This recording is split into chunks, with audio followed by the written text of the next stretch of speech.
SSC 2026 batch সামনেই তোমাদের test পরীক্ষা, আর সেই টেস্ট পরীক্ষাতে হায়ার ম্যাথে ইজিলি এ প্লাস পেতে মাত্র 15টা অঙ্ক নিয়ে আমি তোমাদের সামনে উপস্থিত হয়েছি।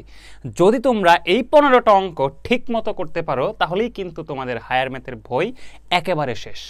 জাস্ট 15টা অঙ্ক, 15টা অঙ্ক ঠিক মতো করবা। তোমাদের সৃজনশীলের যে 4টা সৃজনশীল তোমাদের অ্যান্সার করতে হবে টেস্ট পরীক্ষায় হায়ার ম্যাথে, সেই সৃজনশীলের তোমাদের যে টেনশন সেটা কিন্তু টোটালি শেষ। কথা কি ক্লিয়ার? কয়টা অঙ্ক বললাম? মাত্র 15টা অঙ্ক। আমি এখানে লিখছি, দেখো মাত্র 15টা অঙ্ক। তোমাদের সৃজনশীলের যত রকম টেনশন সব শেষ। সামনেই টেস্ট পরীক্ষা, অনেক বেশি টেনশন। ফেল করলে এসএসসি পরীক্ষায় বসতে পারবো না। No tension for higher math because our answer is here। মাত্র 15টা অঙ্ক করবা, তোমাদের টেস্ট পরীক্ষার যে 4টা সৃজনশীল অ্যান্সার করতে হবে সেটা কিন্তু খুব ইজিলি তোমরা পেরে যাবা। জাস্ট একটু আমরা দেখব টেকনিক্যালি কিভাবে সেই 15টা অঙ্ক আমরা বাছাই করেছি এবং কেন এই 15টা অঙ্ক করলেই তুমি তোমার পরীক্ষায় আসা 7টা সৃজনশীল হতে 4টা সৃজনশীল খুব ইজিলি কনফিডেন্টলি অ্যান্সার করতে পারবা। দেখো এই 15টা অঙ্ক আমি বাছাই করার পিছনে আমি প্রথমেই যে টেকনিকটা ফলো করেছি সেটা হচ্ছে কি বিভাগ নির্বাচন। দেখো তোমাদের 3টা বিভাগ আছে, তাই না? ক বিভাগ, এই যে লিখছি ক বিভাগ, ঠিক আছে? ক বিভাগে দেখো কোন কোন চ্যাপ্টারগুলো আছে, যেটাকে আমরা বলছি হচ্ছে বীজগণিত অংশ। সেখানে আছে হচ্ছে চ্যাপ্টার 2 বীজগাণিতিক রাশি, তারপরে আছে চ্যাপ্টার 7 অসীম ধারা, তারপরে আছে চ্যাপ্টার 9 সূচকীয় ও লগারিদমীয় ফাংশন, তারপরে আছে চ্যাপ্টার 10 দ্বিপদী বিস্তৃতি। আমি আবার বলছি, প্রশ্ন আসবে মানে সৃজনশীল থাকবে মোট 7টা, তোমাকে অ্যান্সার করতে হবে 4টা। এর মধ্যে প্রতি বিভাগ হতে একটি করে মোট 3টি, তারপরে তুমি যে কোনো এক জায়গা থেকে আরও একটি দিয়ে মোট 4টি প্রশ্ন উত্তর দিবা। কথা কি ক্লিয়ার? খ বিভাগে কি আছে একটু খেয়াল করো। খ বিভাগে আছে হচ্ছে তোমাদের ভেক্টর এবং স্থানাঙ্ক জ্যামিতি 11 এবং 12। ক্লিয়ার? গ বিভাগে আছে অধ্যায় 8.3 এবং অধ্যায় 14। এই হচ্ছে 3টা বিভাগ। এই 3 বিভাগ হতে ন্যূনতম একটি করে 3টি এবং অন্য একটি যে কোনো জায়গা থেকে, মানে 3 বিভাগের যে কোনো এক জায়গা থেকে অন্য একটা দিয়ে মোট 4টা প্রশ্ন উত্তর দিতে হবে। দেখো তাহলে যদি আমরা একটু টেকনিক্যালি চিন্তা করি, আমরা যদি এই 3টা বিভাগ থেকে 3টা অধ্যায় সিলেক্ট করি যেগুলো থেকে অবশ্যই প্রশ্ন থাকবে, তাহলে কোনগুলো সিলেক্ট করব? আমি প্রথমেই বলবো এখানে সম্ভাবনার কথা, অবশ্যই প্রশ্ন থাকবে। তারপরে আসো আমি এখানে বলবো ভেক্টরের কথা, অবশ্যই প্রশ্ন থাকবে। তারপরে আমি এখান থেকে তোমাদের জন্য যেটা সহজ এবং সবচেয়ে কম অঙ্ক করে অধ্যায়টা শেষ করা যায় সেটা হচ্ছে আমি অসীম ধারার কথা বলবো। তাহলে আমাদের অধ্যায় হলো কয়টা?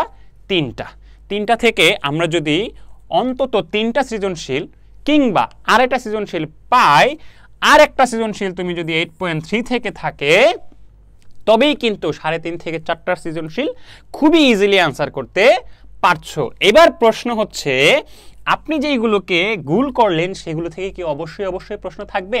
হ্যাঁ, অবশ্যই প্রশ্ন থাকবে।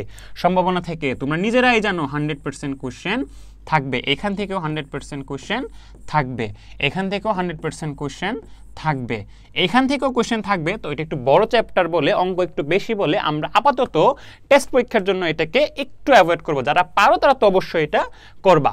এখান থেকেও কোশ্চেন অবশ্যই থাকবে, অন্তত 50% কোশ্চেন হলেও থাকবে, মানে একটা সৃজনশীলের 50% হলেও তুমি পাবা। কেন বলছি এই কথা? দেখো মোট সৃজনশীল হবে 7টা। তো দেখো এই বিভাগ থেকে যদি হয় 2টা, এই বিভাগ থেকে যদি হয় 2টা, হলো 4টা, আর এখান থেকে 3টা। সো তুমি কনফিডেন্ট থাকতে পারো যে অবশ্যই চ্যাপ্টারগুলো থেকে কোশ্চেন আসবে। এবার চলো দেখা যাক যে আমরা কোন অধ্যায়গুলো করব এবং কোন অঙ্কগুলো করলে পরে আমরা ইজিলি 4টা সৃজনশীল অ্যান্সার করতে পারবো। আর সেই জন্য প্রয়োজন মাত্র 15টা অঙ্কের সমাধান। এই 15টা অঙ্ক সহ চ্যাপ্টারের সমস্ত ডিটেলস যেগুলো আছে, ইন ডিটেল পড়াশোনা, এটা কিন্তু আমাদের কোর্সে পড়ানো হচ্ছে। অলরেডি আমাদের কোর্সে কি শেষ হয়েছে এইটা বলার পরে আমি তোমাদেরকে একটু বলবো। তো প্রথমেই দেখো আমি সিলেক্ট করেছি Ashim Dhara, higher math super suggestion for SSC 2026 test exam. Clear? প্রথমেই হচ্ছে অসীম ধারা। দেখো উদাহরণ 4 যারা করবা, প্লাস অনুশীলনী 7-এর 12 এর ক, এখানে কিন্তু জাস্ট একটা অঙ্ক, কেমন? আরেকটা হচ্ছে অনুশীলনী 7 এর 16 নাম্বার অঙ্ক। এই তিনটা অঙ্ক করলেই কিন্তু তুমি একটা সৃজনশীল কমন পাচ্ছ। একটা না হলে অন্তত পক্ষে 50 থেকে 60% মার্কস একটা সৃজনশীলের, 50 থেকে 60, তার মানে 5 থেকে 6 মার্কস কিন্তু তুমি ইজিলি এখান থেকে পেয়ে যাচ্ছ। জাস্ট এই তিনটা অঙ্ক। উদাহরণ 3, অনুশীলনী 7 এর 12 এর ক, অনুশীলনী 7 এর 16 নাম্বার অঙ্ক, কেমন? তারপরে আসা যাক, এটা কিন্তু আমাদের ক বিভাগের আলোচনা, এটা আমাদের ক বিভাগের কথা বলছি। তারপরে আসো ভেক্টর নিয়ে কথা বলবো। ভেক্টর হচ্ছে খ বিভাগের অংশ। খ বিভাগ থেকে আমাদের একটা সৃজনশীল মাস্ট অ্যান্সার করা লাগবে। সেই অ্যান্সারটা যদি করি ভেক্টর থেকে এবং মাত্র 4টা উপপাদ্য সমাধানের মাধ্যমে, তাহলে কেমন হয় বলো তো? চলো দেখো উদাহরণ 3। উদাহরণ 3 করলেই কিন্তু তুমি অনুশীলনীর 11 নাম্বারটা ইজিলি পাচ্ছ। জাস্ট সিলি একটা ডিফারেন্স বুঝতে পারলেই হয়। তারপরে দেখো অনুশীলনী 12 এর 13 নাম্বার, অনুশীলনী 12 এর 14 নাম্বার, দেন অনুশীলনী 12 এর 16 এর খ। একটা জিনিস খেয়াল করো, এই যে সাজেশনটা তৈরি করা হয়েছে এটা কিন্তু অনেক রিসার্চের ফলাফল। সো তুমি কি কনফিডেন্ট থাকতে পারো যে ইনশাআল্লাহ যদি এটা কমপ্লিটলি বুঝে ফলো করতে পারো, তবে কিন্তু তুমি ইজিলি 4টা সৃজনশীল অ্যান্সার করতে পারবা। কয়টা অঙ্ক হলো? জাস্ট 4টা। 4টা করেই কিন্তু একটা সৃজনশীল অ্যান্সার করা যাচ্ছে ভেক্টর থেকে। আর সেটা কোন বিভাগ থেকে? খ বিভাগ থেকে। এইবার আসো, যদি এইগুলো তুমি করো, এই 4টা যদি বুঝে বুঝে করতে পারো, তাহলে কিন্তু এইগুলো তুমি পারবে। এগুলো কিন্তু ওইগুলোর সিমিলার উপপাদ্য ভেক্টর থেকে। জাস্ট হয়তো বা সিলি ডিফারেন্স, এই সিলি ডিফারেন্সগুলো ইন ডিটেল আলোচনা করা হয় আমাদের পেইড কোর্সে। আমাদের কোর্সগুলোতে এগুলোর এ টু জেড একদম প্রোস এন্ড কনস, খুঁটিনাটি সমস্ত ডিটেল কিন্তু আলোচনা করা হয়। প্রত্যেকটা অঙ্ক, প্রত্যেকটা টপিক, প্রত্যেকটা বেসিক, প্রত্যেকটা সৃজনশীল ধরে ধরে কিন্তু আলোচনা করা হয়। তারপরে দেখো আমাদের গ বিভাগের অংশ। গ বিভাগ থেকে আমরা কেন নয় সম্ভাবনা, যেহেতু অবশ্যই থাকবে সম্ভাবনা, তাই না? দেখো মাত্র 4টা অঙ্ক, 309 নম্বর পৃষ্ঠার কাজ যেটা আছে সেটা। উদাহরণ 7, 8, অনুশীলনী 14 এর 15, 16, 4টা অঙ্ক দেওয়া আছে, সিমিলার অঙ্ক। তুমি জাস্ট হয় 7 করো, অথবা তুমি 8 করো বুঝে, অথবা 14 এর 15 কিংবা 16 করো। একটা অঙ্ক বুঝে করো, বাকি 3টা তুমি পারবা। So we can count.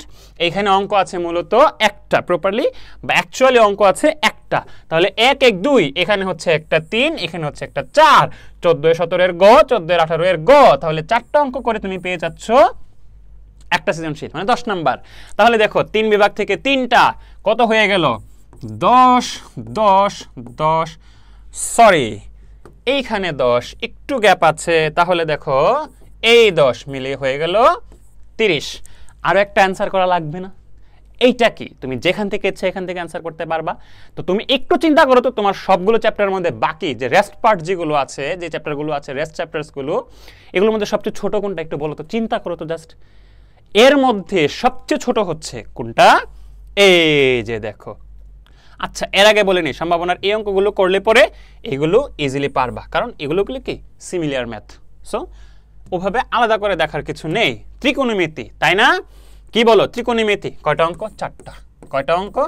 4টা অঙ্ক। জাস্ট 4টা অঙ্ক, দুইটা সেম ম্যাথ, এই জন্য একসাথে দেওয়া আছে। তুমি যে কোনো একটা করলেই হয়ে যাবে। হয় 25 করো, নয় অনুশীলনী 8 এর চ করো। হ্যাঁ, অনুশীলনী 8.3 এর 8 এর চ, 8.3 এর 8 এর চ, এটা করো। অথবা অনুদাহরণ 25 করো, দুইটার একটা করলেই হয়ে যাবে, দুইটা একই ম্যাথ। উদাহরণ 29, উদাহরণ 29, 8.3 এর 11, 8.3 এর 12 এর 4। জাস্ট বুঝে বুঝে করবা, কনসেপচুয়াল ডিসকাশনটা মাথায় রাখবা, একটু মাথাটা ভালো করে খেলাবা। এই অঙ্কগুলো যদি তুমি করতে পারো, কয়টা অঙ্ক? 15টা অঙ্ক। কয়টা অঙ্ক? 15টা অঙ্ক যদি করতে পারো, ইনশাল্লাহ তুমি অবশ্যই এসএসসি, এই যে সামনে 2026 ব্যাচ তোমাদের টেস্ট পরীক্ষা, অনেক টেনশন, অনেক ভয়ভীতি কাজ করছে, যদি ফেল করি সেই চিন্তা একেবারে দূর হয়ে যাবে। জাস্ট বুঝে বুঝে করো, তাই না? এরপরেও যারা অনেক বেশি কি রিস্ক ফ্রি থাকতে চাও, তাদের জন্য জাস্ট একটু বলে দিব, বীজগাণিতিক রাশি যে চ্যাপ্টারটা, এখান থেকে অবশ্যই অবশ্যই অবশ্যই অবশ্যই সৃজনশীল একটা থাকবে। সেই জন্য তোমাকে অঙ্ক করতে হবে জাস্ট কয়টা? 14টা অঙ্ক করতে হবে, তাহলেই হয়ে যাবে। তাহলে স্যার এগুলো কি? এগুলো দেওয়া হয়েছে, তুমি যদি 7 করো এগুলো পারবা, তুমি যদি 10 করো তাহলে এগুলো পারবা, তুমি যদি 14 এর ক করো, সরি এগুলো তো সব 10 করলেই পারা যাচ্ছে, তো উদাহরণ 12 করো এগুলো তুমি পারবা। ওকে, তুমি যদি উদাহরণ 15 করো তাহলে এগুলো পারবা, তুমি যদি উদাহরণ 22 করো এগুলো পারা যাবে, উদাহরণ অনুশীলনী 2 এর 8 করো তাহলে তুমি এগুলো পারবা। ঠিক আছে, তাহলে অঙ্ক আছে মূলত কয়টা বলো? হলুদ কালার কলা, দেখো অঙ্ক আছে কয়টা? 1 2 3 4 5 6 7 8 9, এখানে আছে আরো 5টা, মোট 14টা অঙ্ক তুমি যদি করতে পারো তাহলে কিন্তু তুমি আরো 10 মার্ক কমপ্লিট পেয়ে যাচ্ছ। সো এটা যেহেতু একটা বড় চ্যাপ্টার, আমরা কি করব? আমরা এটাকে অ্যাভয়েড করব। কেমন? যদি কেউ করতে চাও তাহলে করতে পারো, তোমাদের জন্য এটা ওপেন রয়েছে। বাট যদি কি কেউ চাও যে না আমি এত কষ্ট করব না, তাহলে মাত্র 15টা অঙ্ক করো, মাত্র 15টা অঙ্ক করো, তুমি 3.5 থেকে 4টা সৃজনশীল ইজিলি কমন পেয়ে যাবা। এখন এই 15টা অঙ্ক প্রপারলি যদি বুঝে না করতে পারো তাহলে কিন্তু কমপ্লিটলি তুমি ডিফল্টার হবা। আর এগুলো বুঝে করার জন্য কি করতে হবে? অবশ্যই ক্লাস বেলের সাথে থাকতে হবে, কারণ ক্লাস বেলের প্রত্যেকটা পেইড ব্যাচে, প্রত্যেকটা কোর্সে বেস্ট টিচাররা প্রত্যেকটা টপিকের প্রোস এন্ড কনস একদম ভালো মতো বুঝিয়ে, বেসিক বুঝিয়ে, প্রত্যেকটা অঙ্ক ধরে ধরে করিয়ে দেয়, প্রত্যেকটা টপিক, প্রত্যেকটা জিনিস ধরে ধরে করাই, এবং প্রত্যেকটা সৃজনশীল একদম কোথায় কি চেঞ্জ আছে, কোথায় কি ডিফারেন্স আছে, সেই ডিফারেন্সটা কি সিলি নাকি অনেক বড় ডিফারেন্স, সবগুলো জিনিস তোমাকে দেখিয়ে দেয়। তাহলে একটা অঙ্ক করলেই তুমি আরো এরকম সিমিলার অনেক অঙ্ক করার যে ক্ষমতা, এটা কিন্তু ক্লাস বেলে তুমি যদি জয়েন করো ইজিলি জানতে পারবা এবং বুঝতে পারবা। তো আলটিমেটলি আমরা কি বলতে পারি? আলটিমেটলি আমরা বলতে পারি 15 অঙ্ক, 15টা অঙ্ক, টেস্ট পরীক্ষা A+, টেস্ট এক্সাম A+, 15টা অঙ্ক, টেস্ট এক্সাম A+, হায়ার ম্যাথে 15 অঙ্ক, টেস্ট এক্সামে A+, একদম পানি, হায়ার ম্যাথ পরীক্ষা একদম পানি হয়ে যাবে, নো টেনশন, ডু ফুর্তি। কথা ক্লিয়ার? কথা কি ক্লিয়ার? বুঝতে পেরেছো? ভালো থাকো, সুস্থ থাকো, এবং টেস্ট পরীক্ষা খুবই ভালো মতো দাও। যদি সুপার ডুপার লেভেলে ভালো করতে চাও, দেয়ার ইজ নো ডাউট তুমি ক্লাস বেলের সাথে যুক্ত হয়ে যাও। কথা কি বোঝা গেল? আল্লাহ হাফেজ।